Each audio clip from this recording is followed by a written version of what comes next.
భగవద్గీత యొక్క అసలు ఉద్దేశం బహుశా మీకు ఎవరు చెప్పి ఉండరు. కృష్ణుడు ఎందుకు అంతగా మాట్లాడాల్సి వచ్చిందో బహుశా ఎవరు చెప్పి ఉండరు. అందుకే నేను పదే పదే చెప్తుంటాను, దయచేసి మొదటి అధ్యాయాన్ని చూడండి. అప్పుడు మీకు అర్థమవుతుంది గీత అనేది ఒక తిరుగుబాటు అని, గీత దేనికో వ్యతిరేకంగా పోరాడుతోందని. గీత అనేది కేవలం సందర్భం లేని జ్ఞానోపదేశం మాత్రమే కాదు.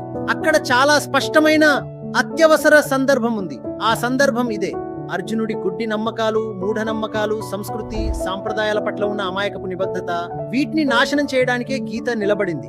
ఇప్పుడు ఈ విషయం సాంప్రదాయవాదులు వినడానికి అస్సలు ఇష్టపడరు. ఎందుకంటే వారికి కృష్ణుడు కూడా ఒక సాంస్కృతిక చిహ్నం మాత్రమే. వారికి గీత గురించి తెలియదు. వారు కేవలం కృష్ణుడి చుట్టూ ఉన్న కథలను మాత్రమే పూజిస్తారు. అవునా? కాబట్టి ఇది వినడానికి చాలా అసౌకర్యంగా ఉంటుంది. గీత యొక్క అసలు ఉద్దేశం శ్లోకాల ద్వారానే స్పష్టమవుతున్నట్లుగా మీరు దేనిని గుడ్డిగా నమ్మకూడదు.